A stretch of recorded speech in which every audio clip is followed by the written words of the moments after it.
En esta mañana la idea sería poder compartir en Apocalipsis, capítulo 2, el versículo del 1 al 7. Y al nombrar Apocalipsis o al hablar de Apocalipsis, hay dos aclaraciones que son buenas hacer. La primera es que el libro de Apocalipsis, o la carta de Apocalipsis, no se escribió para los que están afuera de la iglesia, sino para los que están adentro de la iglesia. ¿Por qué digo esto? Porque yo recuerdo cuando era chico que muchas veces se utilizaba algunas imágenes de Apocalipsis y algunos temas que Apocalipsis trata, pero para infundir miedo, para el que no venía a la iglesia poder, a través del miedo, invitarlo a que viniera o que se acercara a Dios. Y si bien muchas veces fue útil, el miedo nunca va a ser la mejor herramienta para acercar a alguien a Dios. El mensaje del miedo, del temor, nunca va a ser una buena herramienta para hacer eso. Y sacar de contexto ciertas figuras que hay en Apocalipsis no conviene. La carta de Apocalipsis fue escrita para los que están adentro de la iglesia y obviamente a través de ellos ser de bendición para los de afuera. Incluso esto no tienen por qué buscarlo, pero en el primer capítulo de Apocalipsis allí relata cuál es el propósito del libro de Apocalipsis. Y nosotros lo que vamos a leer y lo que vamos a estar viendo puntualmente es un sector del libro de Apocalipsis, que está en el capítulo 2, que arranca allí en el versículo 1, en el que le habla a las 7 iglesias de Asia Menor. 7 iglesias, hoy solamente vamos a ver Éfeso. La intención es hacer una serie con esto, y la próxima vez que me toque predicar poder seguir con este hilo de este mensaje a las 7 iglesias. Allí ahí van a ver en la imagen que Ale va a poner, en la segunda, que la primera aclaración era eso, ¿no? Que la carta de Apocalipsis, el libro de Apocalipsis, es para los que están dentro de la iglesia y no para los que están afuera. En un principio fue escrita de esa manera. Y el segundo es que es un libro profético y también es una carta. ¿Por qué? Porque es escrita por Juan, Dios le da esta revelación a Juan, Juan la escribe, la envía esta carta para estas 7 iglesias, nos envía y nos llega hasta el día de hoy, pero al mismo tiempo es profético porque el tipo de literatura apocalíptica nos habla de cosas que van a ocurrir. Y este libro de Apocalipsis, como recién decía, muchas veces se ha utilizado a través del miedo y es todo lo contrario, de hecho.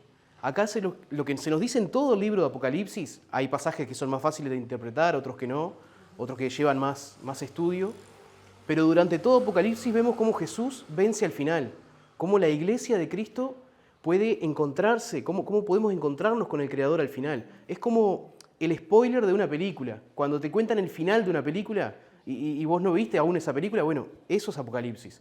Nos está diciendo Cristo vence al final. Eso es el propósito o uno de los propósitos principales del libro de Apocalipsis. Es decirte, tranquilo, Cristo vence al final. El Cristo que va a hablar a estas 7 iglesias no es no nos quedemos en el tiempo en cuando estaba predicando, o cuando andaba de sandalias, o cuando estaba en el desierto, sino ahora es el resucitado, el Cristo resucitado con todo poder. Ese es el Cristo que le habla a estas iglesias. Pero hoy vamos a ver solamente la de Éfeso. Y la estructura que tiene está en la siguiente imagen.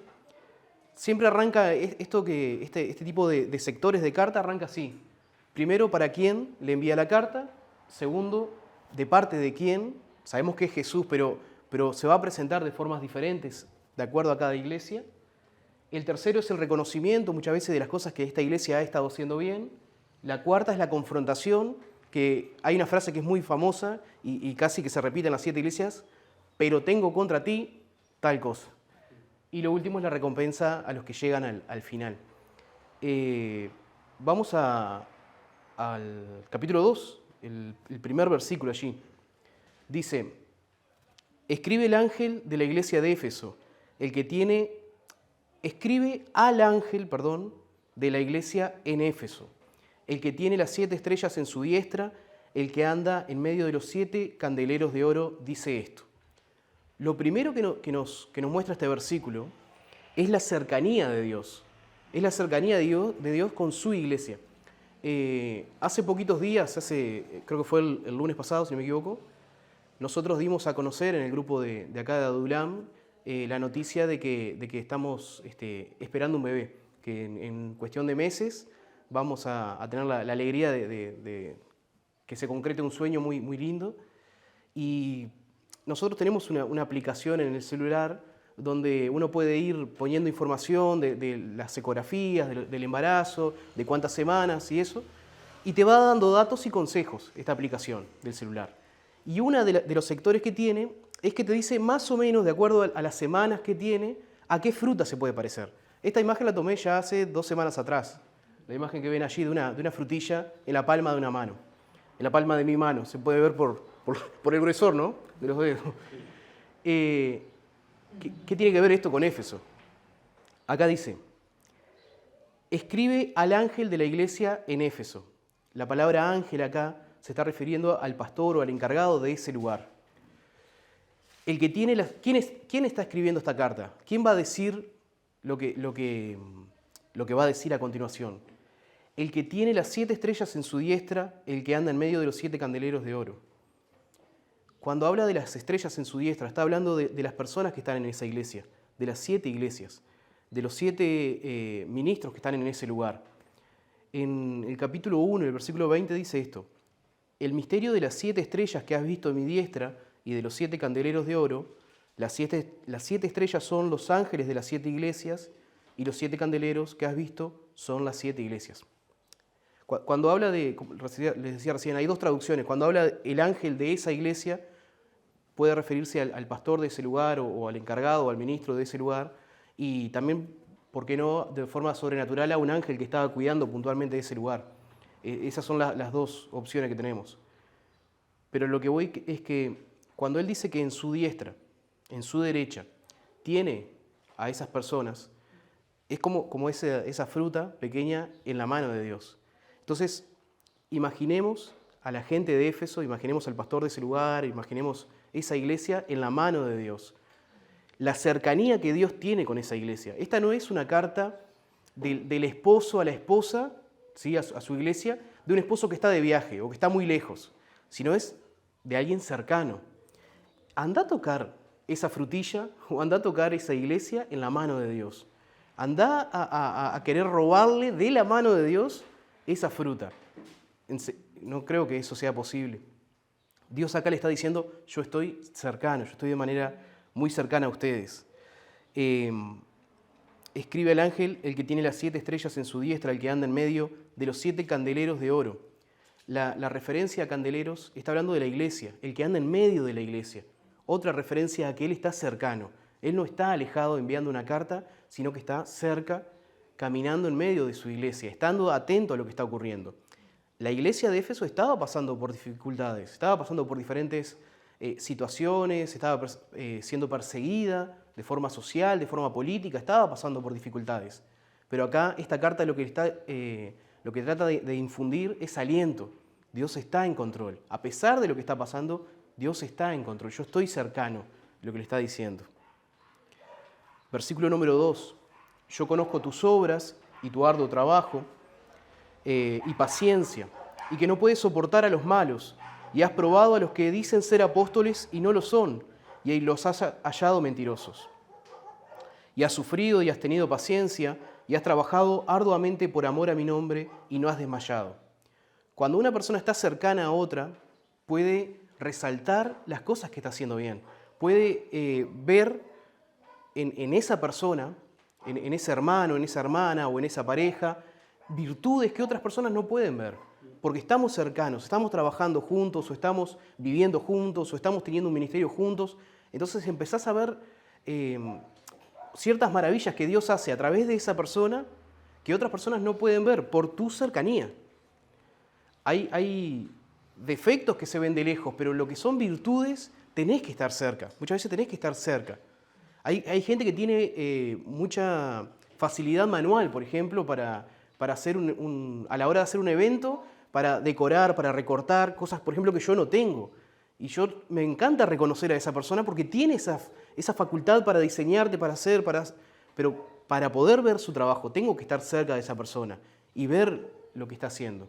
Entonces, Dios está cerca, y acá lo vuelve a reafirmar, porque Él dice, yo conozco tu arduo trabajo, tu paciencia, que no puedes soportar a los malos, que has probado a los que dicen ser apóstoles y no lo son. Él le dice, tenés una buena doctrina, tenés una buena enseñanza, tenés incluso autoridad para probar a estos que dicen que son apóstoles y no lo son, tenés muchas virtudes.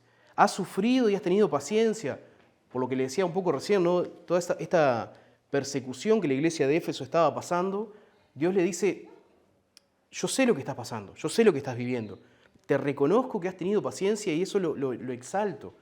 Y es lindo que Dios esté haciendo esto en Éfeso. En un día de calor es un vaso de agua fría para Éfeso, porque ellos están pasando por tantas cosas, que esta carta es de aliento para ellos. Por eso les decía lo del principio, ¿no? De Apocalipsis, que muchas veces se utiliza por el miedo, y acá vemos una carta de amor que les está llegando a ellos para darle aliento, para darle esperanza. En la siguiente imagen yo había hecho una lista cortita. Dios conoce sus obras, es un Dios cercano. Dios reconoce sus buenas acciones, Dios reconoce, gracias, su sacrificio y su sufrimiento. No es ajeno a esto. Y en el versículo 4, que es la siguiente, dice, pero tengo contra ti que has dejado tu primer amor. ¿Cómo se ve una persona que ha dejado su primer amor o que ha ya pasado ese primer tiempo de enamoramiento? ¿Cómo es su rostro? ¿Cómo es su accionar? ¿Cómo es una persona que ya hace muchos años que está casada, que está casado, en lo humano estoy hablando, y ha perdido ese primer amor, esa primera etapa de romance? Y en la siguiente imagen no me decidí y puse 4, porque las 4 me parecían de alguna manera un poco un reflejo de eso, ¿no? Alguien que se ve, y si alguien se siente identificado, bueno, disculpe, pero no era la idea, pero alguien que ha perdido su primer amor funciona porque tiene que funcionar. O sea, le damos un poquito de cuerda y seguimos, y avanzamos. Allí hay una pareja, asumo que es una pareja en la imagen, pero uno está mirando para un lado, otro para otro y no se ven súper alegres. Hay un poco de soledad y hay un poco de apatía, aparentemente en esa cuarta imagen. Entonces, alguien que ha dejado su primer amor o que ha como pasado esta etapa de primer amor, tiene como esta mirada, ¿no? Tiene como esta forma de ser o de estar. En este momento la iglesia de Éfeso, lo que Dios le está diciendo es, yo reconozco tus obras, yo eso no lo dejo en poco y no lo tengo en poco, yo lo reconozco. Pero me preocupa que has dejado tu primer amor. De alguna manera, si pudiéramos hacer una imagen, sería como una esposa que hace muchos años que está casada, pero ha empezado a sentirse apática, a estar por estar, a seguir juntos porque hay que seguir juntos. Esos matrimonios, ¿no? que hace 50 años que están casados, pero ¿cuánto? Los 55 y 31. 58. 58. 31 hicimos 55 años. Hoy al final de la prédica van a tener que hacer un examen de a ver si es por amor o por costumbre. Pero no, Es como dijiste vos. bueno, Hace muchos pero años no se pongan a llorar todavía. Hay un momento, va a haber un momento. No, pero vamos a examinarnos. Hay el funcionar por funcionar, el costumbre, no es estar viviendo en el primer amor. Sigo junto porque vale mucha plata separarse, o porque es muy complicado, o porque alguno se tiene que vivir a otro lugar, o porque hay una dependencia en cuanto a la salud, pero no por ese primer amor. Y hablando, o por los hijos, uno lo ve cuando van, por ejemplo, una pareja a comer con hijos, el punto medio son los hijos, están atentos a los hijos, pero la pareja no se mira. es como dicen mis hijos, es tu marido, lo dijiste vos. Sí, pero el padre de ellos. Vos. No estoy tan de acuerdo, pero bueno. Entonces, ¿qué pasa cuando una iglesia ha perdido el primer amor? ¿Qué pasa cuando una iglesia está por estar? ¿Qué pasa con la iglesia de Éfeso? ¿Qué está ocurriendo en este momento, en este punto del texto? Ellos estaban funcionando con muchas cosas buenas, pero funcionando por funcionar. La primera pregunta que nos podemos hacer es, ¿qué es el amor? Porque a veces has perdido el primer amor. Bueno, pero ¿qué es el amor? Pablo en 1 Corintios, yo se los voy a leer, después si ustedes quieren lo pueden buscar, pero Pablo en 1 Corintios capítulo 13 dice, si pudiera hablar todos los idiomas del mundo y el de los ángeles, pero no amar a los demás, yo solo sería un metal ruidoso, un címbalo que resuena. Si tuviera el don de la profecía y entendiera todos los planes secretos de Dios y contara con todo el conocimiento y tuviera una fe que me hiciera capaz de mover montañas, pero no amar a otros, yo no sería nada.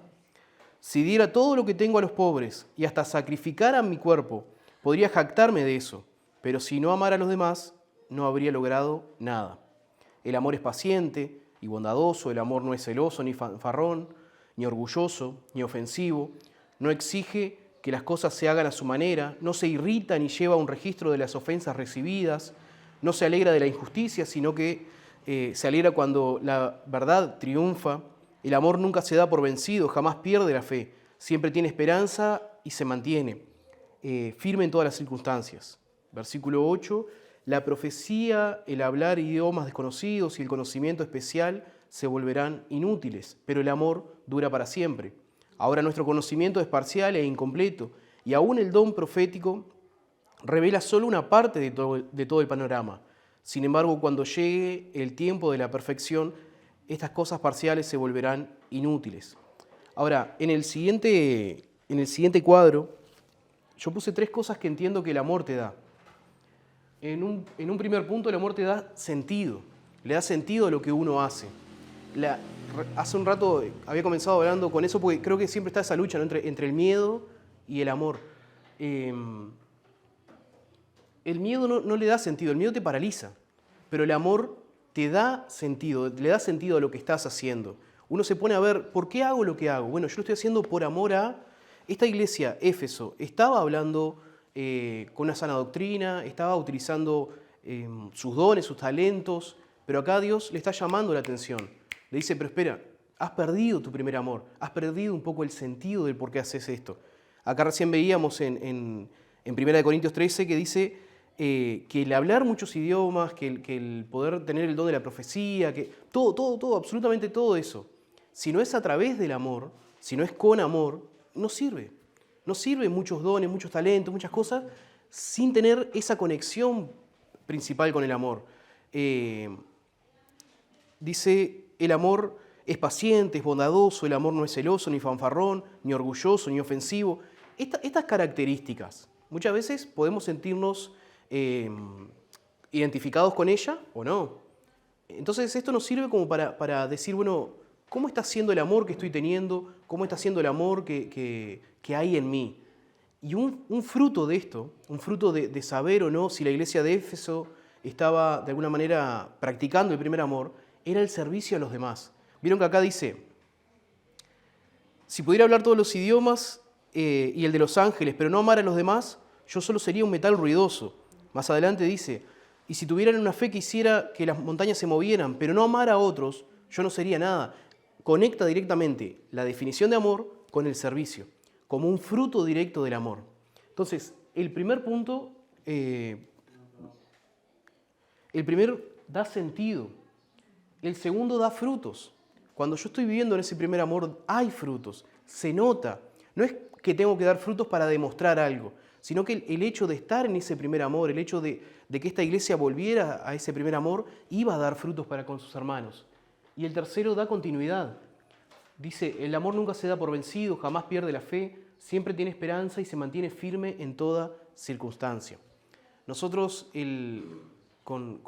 tanto con Bárbara como con mi familia en mi casa, el año pasado fue bastante entretenido, por no decir un año complicado. Ocurrieron un montón de cosas.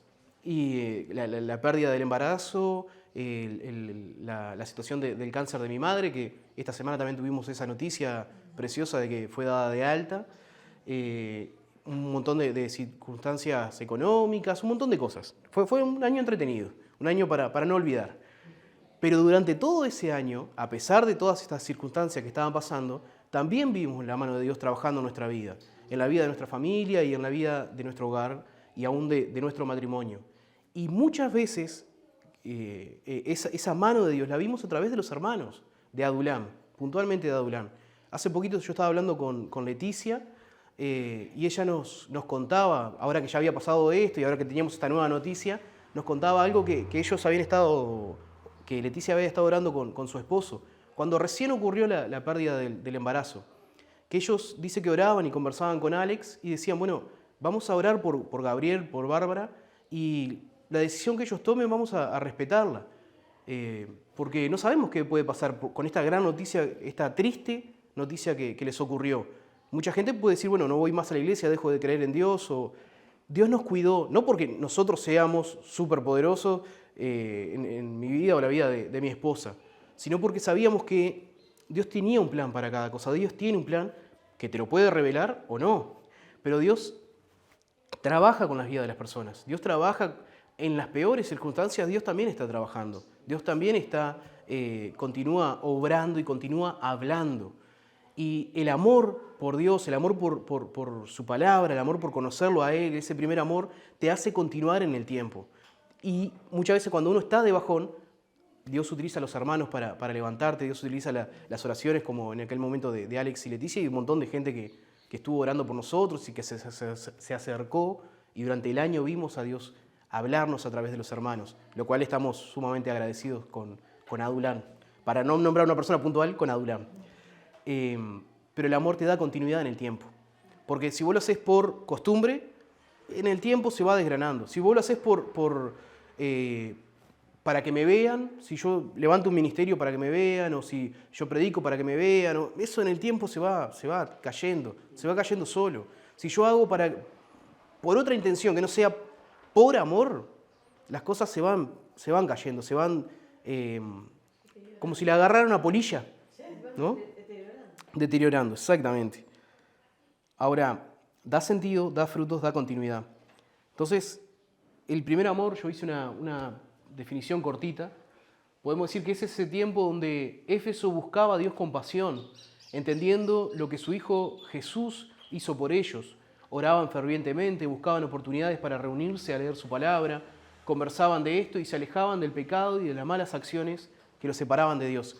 Acá Dios le está hablando a Éfeso y le está diciendo, volvé a ese tiempo, volvé a ese primer amor donde el Evangelio te emocionaba, donde escuchar las hazañas y los milagros y las palabras preciosas de Jesús y sus parábolas te emocionaba. Volvé a ese tiempo donde no te costaba orar. Acá Dios le está diciendo, volvé a ese primer amor, volvé a esa primera conexión que tenías conmigo. No esto de funcionar, por rutina, sino que Dios le está llamando a este primer amor de conectarse nuevamente con Dios.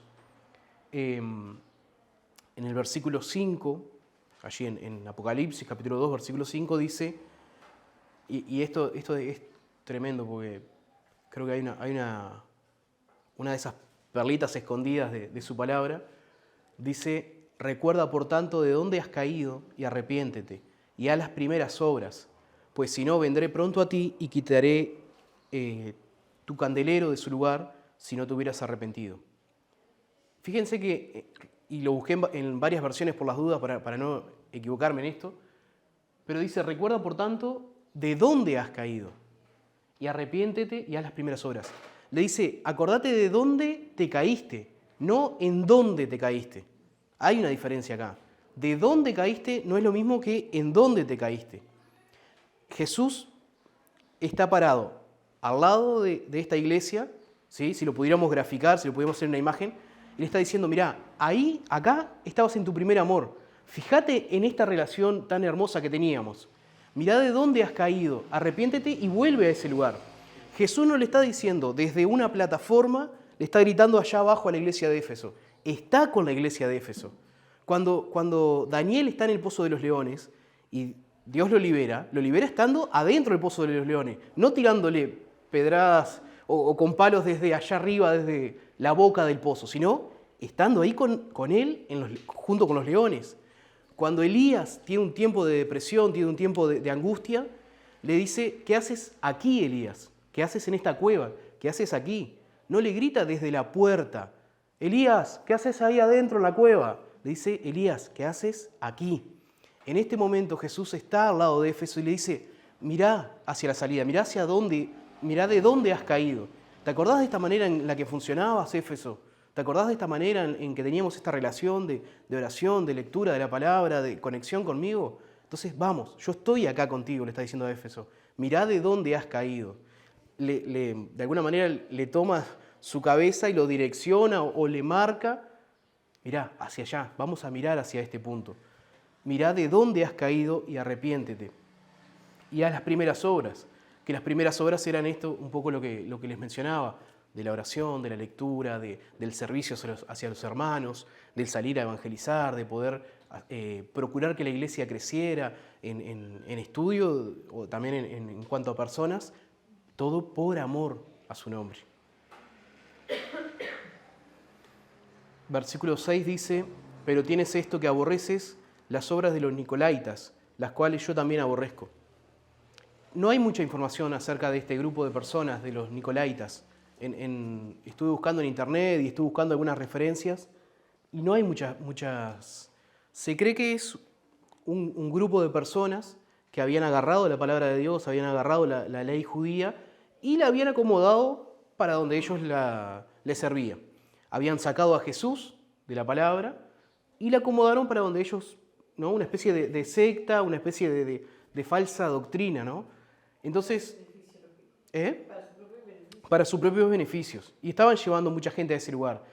Éfeso los reconocía y sabían perfectamente lo que este grupo de personas estaban haciendo.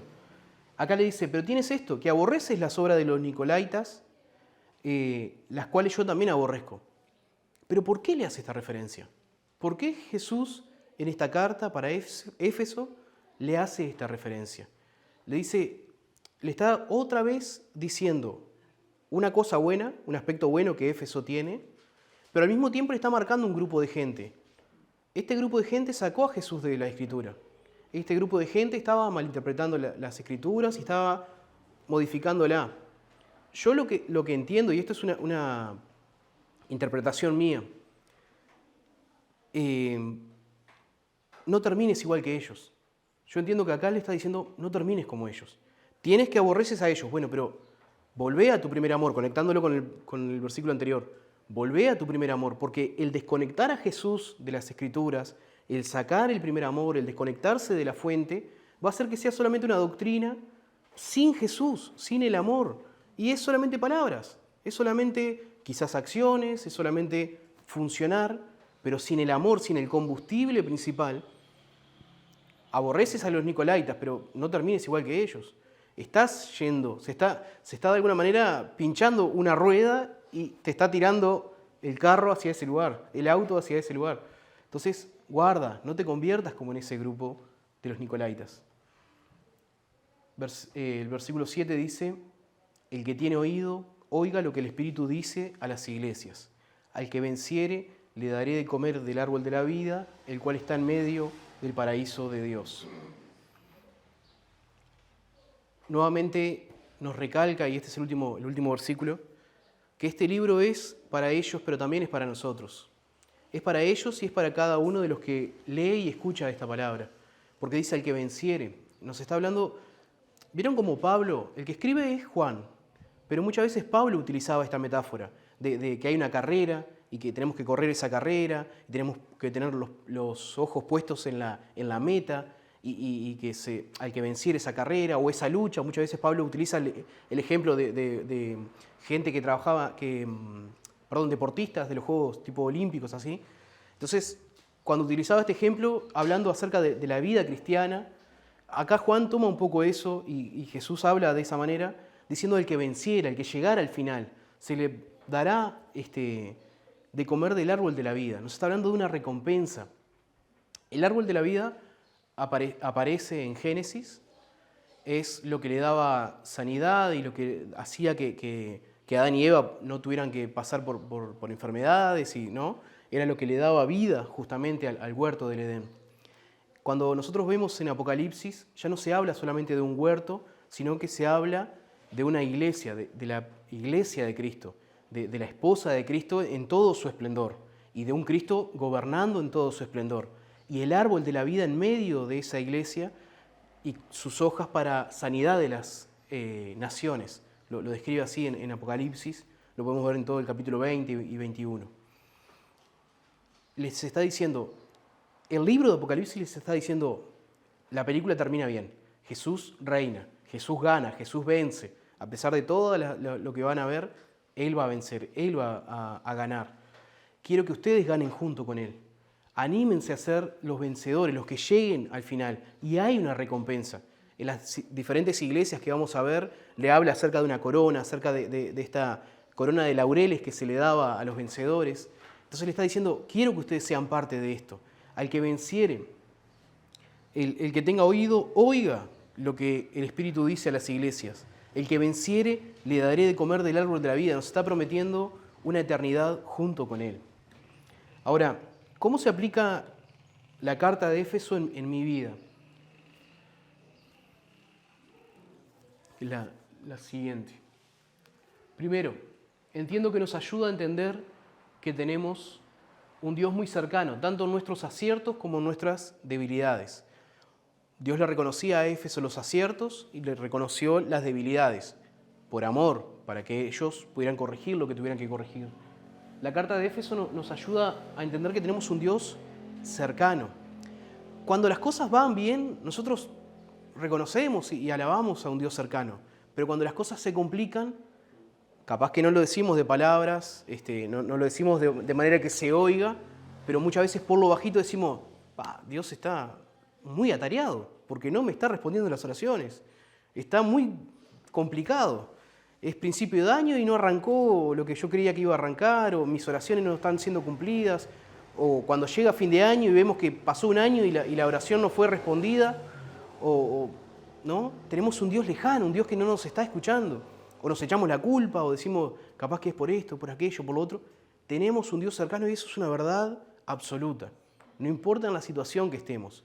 Sea nuestra mejor situación espiritual, nuestra mejor situación de relación con Él, o la peor situación en la que tenemos, Dios es un Dios cercano. El siguiente punto es que este Dios tan cercano y amoroso me habla a tiempo y me confronta respecto a aquellas cosas que debemos cambiar. Cuando una persona no nos interesa, cuando vemos que un compañero de trabajo que está allí en la oficina, que está siendo compañero, y tenemos una relación solamente en la empresa, vemos que está haciendo las cosas mal y quizás le hemos hablado una vez, 2 veces, 3 veces y al final decimos, ¿sabes qué? Manejate, haz lo que quieres. Cuando no nos interesa, no intentamos corregirlo o no intentamos decirle las cosas o marcarle lo que está haciendo mal para que, por ejemplo, no lo echen o no lo suspendan o no se complique. Pero cuando es un hijo el que está haciendo las cosas mal o cuando es un pariente cercano o cuando es una pareja, intentamos ayudarlo a corregir. Intentamos, con amor, no dejemos el primer amor, no lo saquemos de la ecuación, pero intentamos marcarle las debilidades o los errores, pero no para acusar, sino que al menos esta es la mejor manera de hacerlo. Es con amor para corregir, es con amor para ayudar, para instruir, para darle aliento y para que esta persona pueda enderezarse y pueda disfrutar de los beneficios de Dios, disfrutar de la vida cristiana, porque la vida cristiana es una carrera, hay que correr, hay que estar ahí, pero al mismo tiempo también trae un montón de beneficios como saber que tenés un Salvador, sabés que es un Dios cercano, saber que tenés un acercamiento al Padre directo, la oración, la palabra, el Evangelio, el darte cuenta de que sos salvo. Esas cosas son para disfrutar, son para nuestro deleite. Cuando nos importa la persona, nosotros tratamos de corregir. A Dios le importa tu vida, a Dios le importa mi vida. Y Él a tiempo va a hablarnos para corregir aquellas cosas que debemos corregir. A través de un hermano, a través de su palabra, a través de una revelación, pero Dios te va a hablar para corregirte, no porque te odie o porque quiere lo peor para vos, todo lo contrario, quiere lo mejor para vos. El tercer punto es que Él está conmigo en mi pozo personal y desde mi pozo, tormenta, desierto o cueva, me anima a mirar hacia arriba, a salir desde donde estoy, me ayuda a subir. Jesús está ahí. Jesús está presente ahí contigo, en ese pozo de depresión, en ese pozo económico, en ese pozo de discusiones familiares, en ese pozo de incertidumbres que no sabemos ni qué está pasando. Dios está ahí. Volvemos a reafirmar lo mismo, que es un Dios cercano. Dios estaba con Éfeso, Dios está contigo. Dios está hablando porque está cerca. Él no está gritando, de hecho. Esta carta era algo personal. Era una carta circular que le iba a llegar a Éfeso, le iba a llegar a Esmirna, a Filadelfia, pero hablándole de cosas puntuales, diciéndole, conozco sus obras, sé lo que están pasando, sé de su paciencia, sé lo que están viviendo, y aún sé aquellas cosas que quizás hay que corregir, pero los conozco porque estoy con ustedes en esta persecución, en este pesar, en estas situaciones de depresión, estoy con ustedes. Y lo mismo nos está diciendo hoy. Nosotros podemos aprender de Éfeso y de lo que Jesús le decía a Éfeso, que estaba con ellos en su pozo, estaba con ellos en su cueva, estaba con ellos cerrando la boca de esos leones, estaba con ellos. No nos promete que no van a ocurrir, que nos tiren a un pozo de leones, o que venga una tormenta, o que estemos pasando por un desierto. No nos promete eso, pero sí nos promete que va a estar con nosotros. Y eso es hermoso, eso es maravilloso. Yo me acuerdo, en este punto me acuerdo de un cuadro que hablaba acerca de una historia donde veía que en muchos momentos de la vida un hombre iba caminando y estaba caminando junto con Jesús. Espero que se entienda bien la metáfora porque hace mucho que la leí. Pero iba caminando, entonces en la playa de la vida miraba hacia atrás y a veces habían dos huellas, ¿no?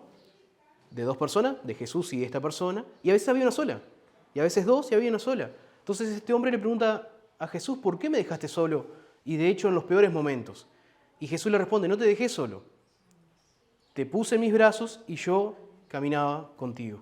Y esto es lo mismo. No importa el pozo en el que estés, en la cueva en el que estés, Jesús está ahí. Él te promete que Él va a estar ahí. El punto número 4.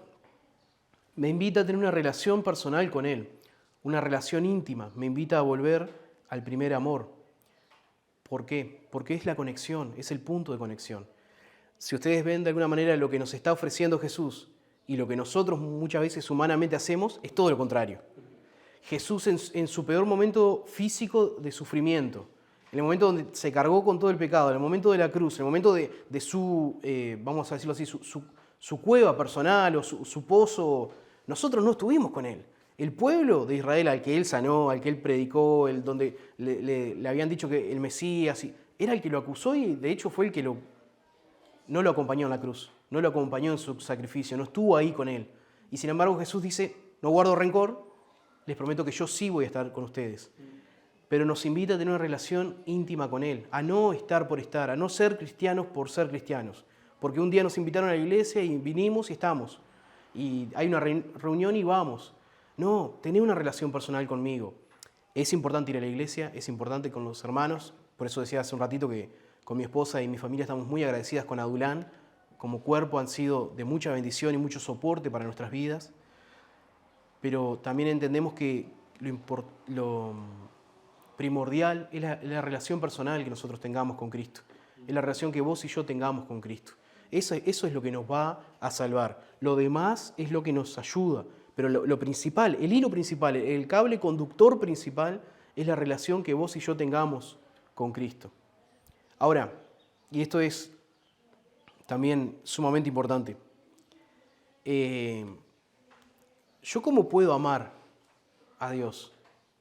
¿Cómo puedo tener ese amor tan grande por Dios sin Dios?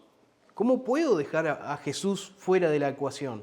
Y muchas veces lo hacemos e intentamos amar a Dios de manera natural, de manera humana, pero no podemos hacerlo. Es imposible amar a Dios de manera con nuestras propias fuerzas. Un día podemos estar entusiasmados y orar muchísimo, un lunes, un martes, y el miércoles ya el perro ladró demasiado y ya dejamos de orar, o ya dejamos de leer, o ya dejamos de buscarlo, o ya no contestamos mucho en el grupo de Adulán, de WhatsApp, o ya no... Porque si lo hacemos de forma humana, vamos a tener nuestros recursos humanos. Si lo hacemos de forma natural y humana, nosotros lo que vamos a buscar es de forma natural intentar conquistar a Dios o intentar ganarle a Dios o ganarnos su amor. Primero, no hay absolutamente nada que podamos hacer que nos separe del amor de Dios. Eso es imposible. No hay absolutamente nada. Él te ama, punto. Segundo, Él ha decidido amarte eternamente. Él ha decidido amarte eternamente. No hay nada que vos puedas hacer para que pierdas ese amor. Y no hay absolutamente nada que yo pueda hacer para que Dios me ame más. Así como no puedo hacer nada para que Dios me ame menos, no puedo hacer nada para que Dios me ame más. y diga, hoy te amo un poco más. Él te amó de forma absoluta y eterna. Pero ¿cómo puedo volver a este primer amor? ¿De qué manera puedo conectarme con Él en este primer amor? Y eso nos lo va a decir Primera de Juan, capítulo 4, o al menos nos va a dar una idea. Dice, en el amor no hay temor. Recuerdan que al principio les hablaba acerca del miedo. Acá está hablando de, en el amor no hay temor, sino que el perfecto amor echa fuera el temor, porque el temor lleva en sí castigo, de donde el que teme no ha sido perfeccionado en el amor. Ahora lo vamos a explicar. Nosotros le amamos a Él porque Él nos amó primero. Esto es el punto central. ¿Cómo podemos amar a Dios? Él te amó primero. Él te amó primero. Él te eligió primero. Él te escogió primero. Él te amó y Él te ama. Él tomó el primer paso. Ahora te toca a vos tomar este segundo paso, decir, aceptar ese amor, aceptar que soy amado. Esto es sumamente importante. Aceptar que sos amado. Porque vos te conocés, vos sabés dónde fallás, vos sabés cuáles son tus debilidades, vos sabés cuáles son tus errores. Y muchas veces lo recordamos y damos vuelta en eso, y como nos conocemos y sabemos nuestros defectos y sabemos nuestras debilidades, nos cuesta entender esto, nos cuesta entender que Dios nos amó. Él nos escogió aún conociéndonos, aún sabiendo cómo somos. No es un Dios de lo lejos que dijo, bueno, a este grupo de gente lo voy a amar, sin saber, sin conocernos mucho. No, nos conoce perfectamente. Es tal la cercanía que nos conoce en nuestros peores momentos. Y aún así, Él decidió amarnos. Arriba decía, en el amor no hay temor. Está hablando acerca del miedo. No del temor de reverencia, está hablando acá puntualmente del miedo, del que te paraliza, el que lamentablemente muchas veces la gente tiene, ¿no? Como un Dios con una lupa gigante intentando como hormiguitas quemar con el sol. Así Dios está esperando que peques para castigarte. Y no funciona de esa manera, no está funcionando de esa manera. Dios, en el momento que nosotros pecamos y reconocemos nuestro pecado, Él nos recuerda, y en el momento que nosotros recordamos nuestro pecado y lo reconocemos, Él nos recuerda que Él ya murió en la cruz por ese pecado. Ya hizo una solución, ya hay una expiación de ese pecado. El versículo 19 dice, nosotros le amamos a Él porque Él nos amó primero. Si alguno dice, yo amo a Dios y aborrezco al hermano, es mentiroso. Pues el que no ama a su hermano, ¿a quien ha visto? ¿Cómo puede amar a Dios a quien no ha visto? Nosotros tenemos este mandato de Él. El que ama a Dios, ame también a su hermano. Acá está hablando acerca del fruto. Yo amo a Dios. Bueno, se nota. Cuando hay una persona que ama a Dios, se nota. Se nota en su fruto, se nota en su forma de ser para con sus hermanos. Y no con el hermano que te llevas bien. No, con ese hermano es fácil amarlo. A ese hermano que te llevas bien o que te cae simpático, a ese es fácil amarlo. Justamente con esos hermanos de esta iglesia o incluso de otras iglesias, de otras denominaciones, el amarlos y entender que estamos corriendo juntos la carrera y que estamos deseando llegar juntos a esa recompensa del árbol de la vida, amarlos es una muestra de que estamos conectados en el primer amor. Entonces, muchas preguntas nos quedan en el tintero. Una de ellas es, ¿cómo está nuestra relación con Dios? ¿Cómo está nuestra comunión con Él? ¿Cómo está nuestro tiempo de oración? ¿Es un tiempo de oración porque hay que orar? ¿O realmente está habiendo un tiempo de oración porque quiero conectarme con Él, quiero hablar con Él? Mi tiempo de lectura, ¿es un tiempo de lectura porque hay que cumplir? Porque si no, alguien me puede preguntar si estoy leyendo la Biblia y quedo pegado y le digo que no. ¿O realmente quiero conectarme con Él? Quiero ver qué dice hoy su palabra, quiero conectarme y saber que Dios me quiere hablar. ¿Me sigue conmoviendo el Evangelio? ¿Me sigue moviendo interiormente cosas? ¿O ya me acostumbré a que Jesús murió por mí? Si nosotros vemos la historia de Éfeso a nivel histórico, esta iglesia tuvo un cambio. Después de recibir esta carta, a nivel histórico, tuvo un cambio. Tuvo muchos cambios sociales, muchos cambios políticos y fueron de gran persecución. Pero al mismo tiempo dice que Éfeso fue una de las iglesias más influyentes por dónde estaba ubicada geográficamente, por dónde estaba, esta iglesia estaba cerca de los puertos, entonces había mucho flujo de gente. No era la iglesia principal en Asia Menor, pero era una iglesia con mucha influencia de personas. Y dice que la obra que hizo Éfeso fue muy grande en cuanto al Evangelio. Y a pesar de estar en persecución y a pesar de tener un montón de conflictos, entiendo, por lo que se ve históricamente, que pudieron conectar con el primer amor. Pudieron recordar lo que estamos estudiando ahora con Facundo, acerca de Efesios. Es la misma iglesia. Acá vimos un poco cuál fue, de alguna manera, su final, o más o menos se nos muestra un poquito su final. Las cartas de Timoteo. Timoteo había quedado en Éfeso para seguir trabajando. Como Pablo le decía a Timoteo, guarda con la doctrina, guarda con la falsa doctrina, y acá vemos en Apocalipsis que ellos ahora tenían una buena doctrina y podían identificar.